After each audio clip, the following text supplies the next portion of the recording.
Hello there, one and all. You know who I'm, ETTemplar, Supreme Misfit, Professional Dipshit. And before we get into today's video, special thank you to our fleet captains, UsagiKoneko, Gertie's D, and HimDwnStares for backing and supporting this channel. And special thank you to viewers like you for even watching this video and commenting and or subscribing. So let us just jump into the first topic, which is, of course, streamers complaining about their easy, lavish lifestyle.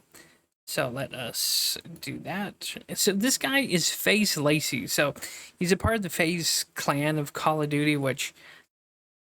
Oh, God. Anyways, let's...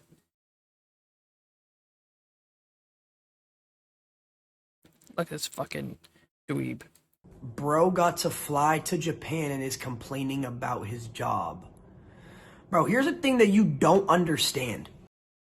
Please regale us how... You thick-skinned dipshit. Please tell us how hard you have it. Going to exotic places in the world, playing fucking video games. So just tell us how hard it is, why don't you? You guys act like, oh, my job is so easy, streaming is so easy. Oh, you get to do all this cool stuff. Here's the thing. Yeah. There's people who would kill other human beings for the position you're in. I know I would. I genuinely think that streaming is harder than an actual job. And I'm Well, you, sir, are a bitch. going to tell you why right now. Go ahead and laugh at me. Go ahead and laugh. I'm going to tell you right now why streaming is harder than a normal job. Tell me it's not harder to have to fly 7 This has got to be a fucking troll, right? Either that or this guy's so young he's, like, fucking ignorant and stupid. So this has got to be a troll for reaction bait. That's one thing you have to look out for, is if you're going to be reacting to stuff like me. I tend to take things very like serious and upfront. So this is probably a troll, so people can talk about him and it can like push, get his name out there. I couldn't believe someone would be this fucking ignorant and stupid, but yes. 15 hours all the way out to Japan, have jet lag.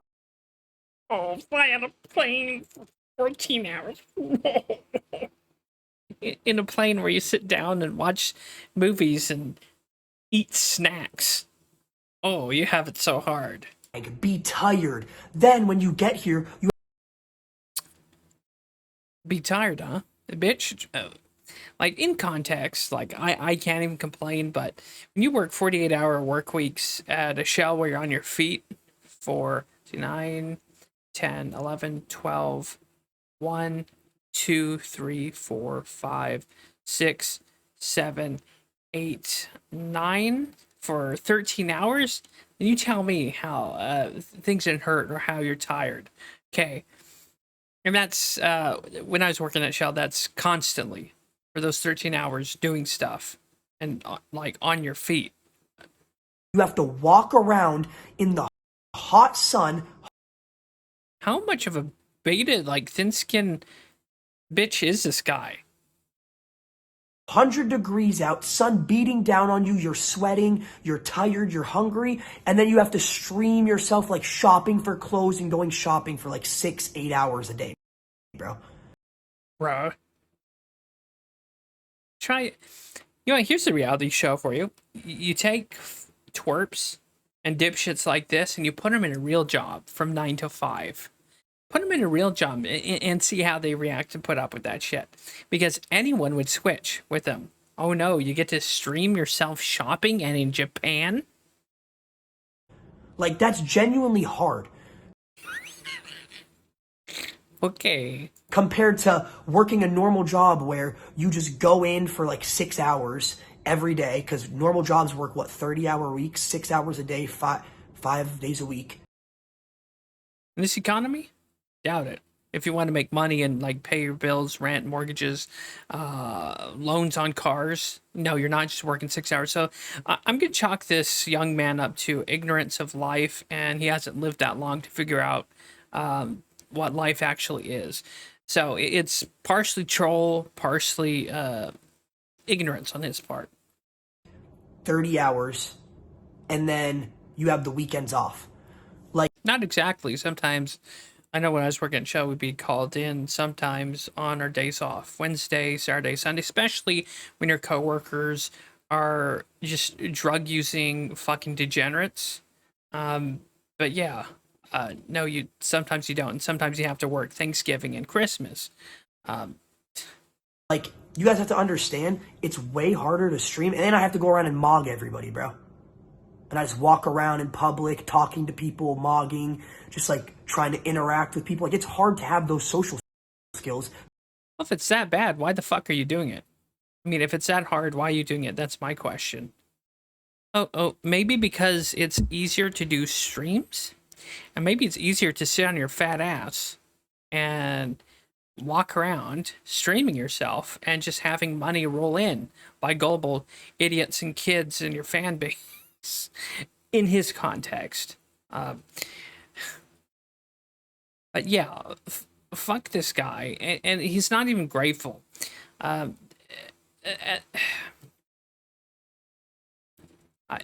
I want to say more mean things, but this is YouTube, and I'll be decent.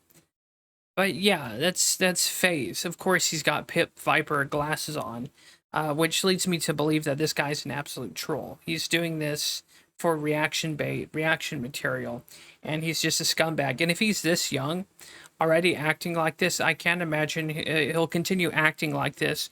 We're basically looking at what I like to call streamer ISIS, and he'll do like IRL streaming. This guy's gonna be a real menace. It's gonna be like a Logan Paul, but without any of the merch and predating children for lotteries and merch. So it's just gonna be another. On top of that, probably Mr. Beast. And I look forward to seeing this guy in the news or in drama in about 4 to 5 years when he picks up a drug habit, when he has someone in his camp that has groomers. So mark this down on your calendar, 8/6/2024. I will predict this kid will take up drugs, and because when you have such an easy life like this, the simplest things are hard. And if you've just seen what we've just seen, he's tuckered out at the most easy things of streaming for a living. And of course, to wrap this first part of the video up, I'm eternally grateful for the support. In fact, I'm truly humbled that people support the Patreon, behind the scenes donations, even some of the people who are in Discord who chat with me. So this guy can't even be grateful for the situation in. He's a little piece of shit. And even if this is or isn't a troll, like, fuck you, Faze Lacy. You're a piece of shit. You know you have a privileged situation you are in. And again, to wrap this section of the video up, Faze Lacy, streaming isn't a real fucking job. Okay, it's just not. You're not producing any product. You're not selling stuff at a gas station. You're like literally no production to society, except that your one production to society is keeping speds like you indoors, inside, watching your bullshit stream. So to that, well, thank you, because you have Zoomers and a whole bunch of dipshits watching you instead of them being out in public shooting TikToks all day. So I guess that's something. Thanks, Faze Lacy. But other than that, like, fuck you. Streaming is not harder than real work. Maybe one day, if you actually do grow up and figure out what life really is, maybe, but doubt it.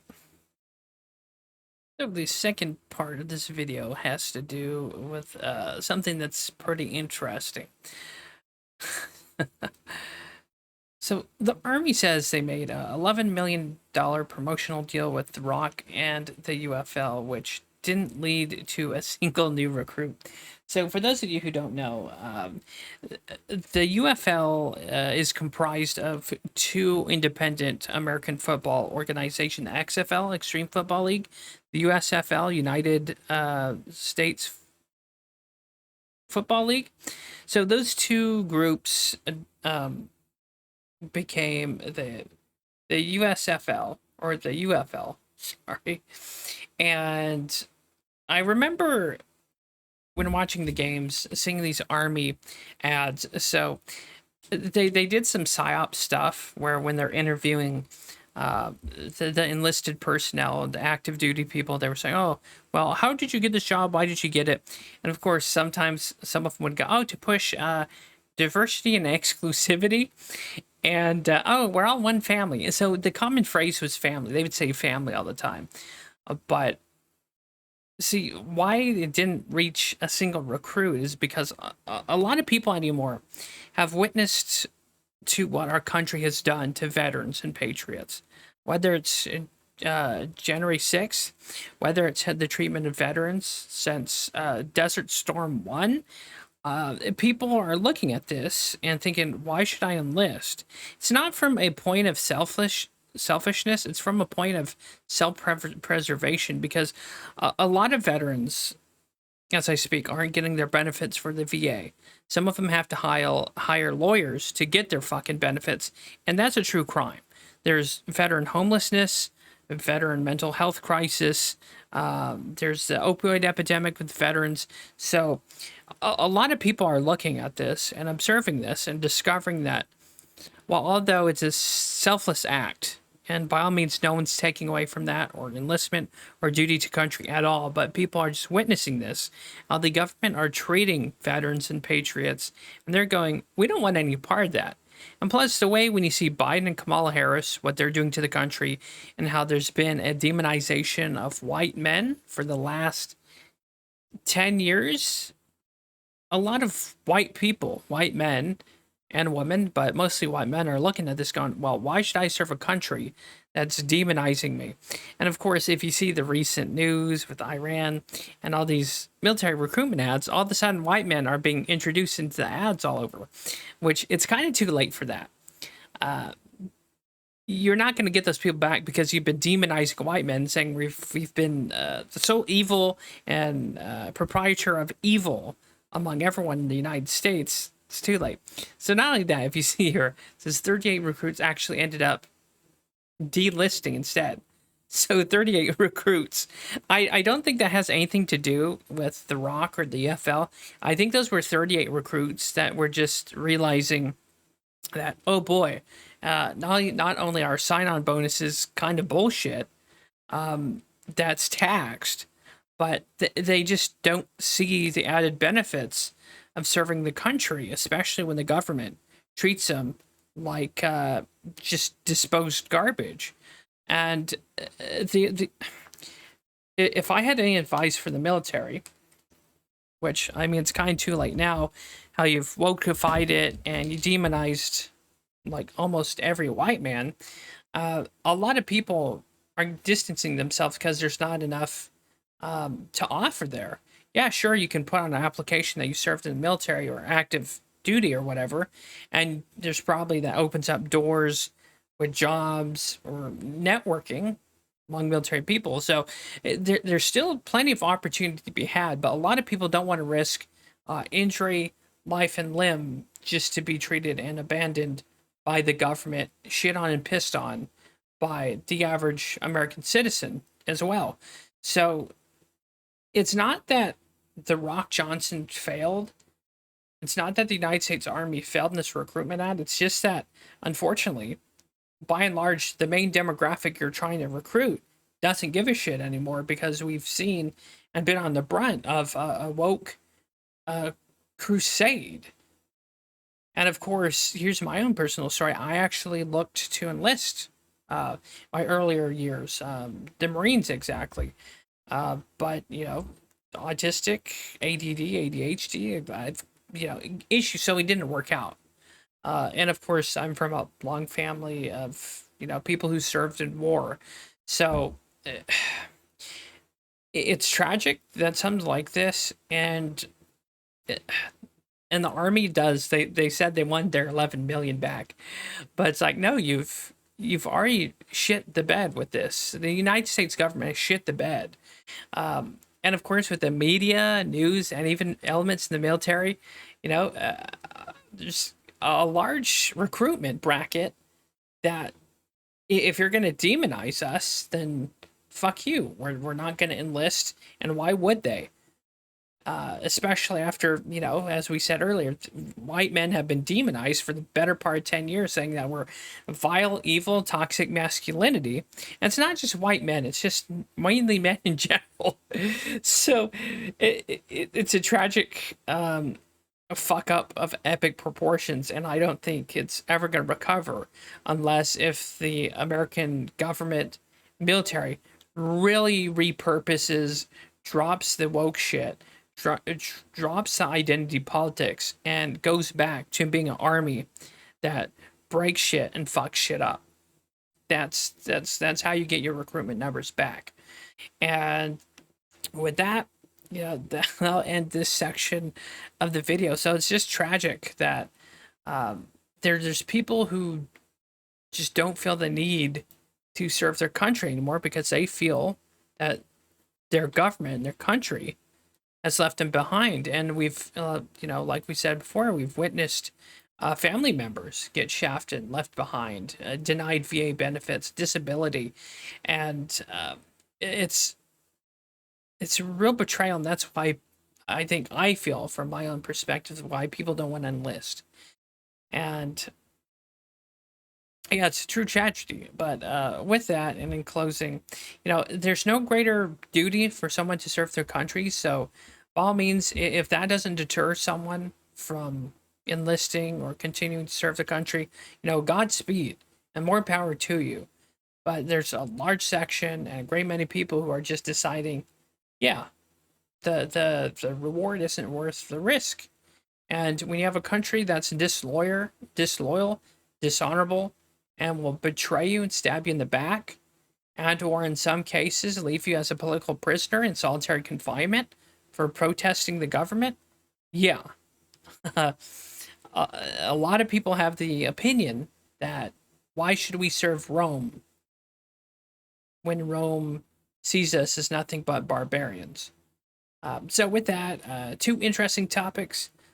Hopefully you found it interesting, and I'll see you next time. God bless, stay happy, stay healthy, and take it easy.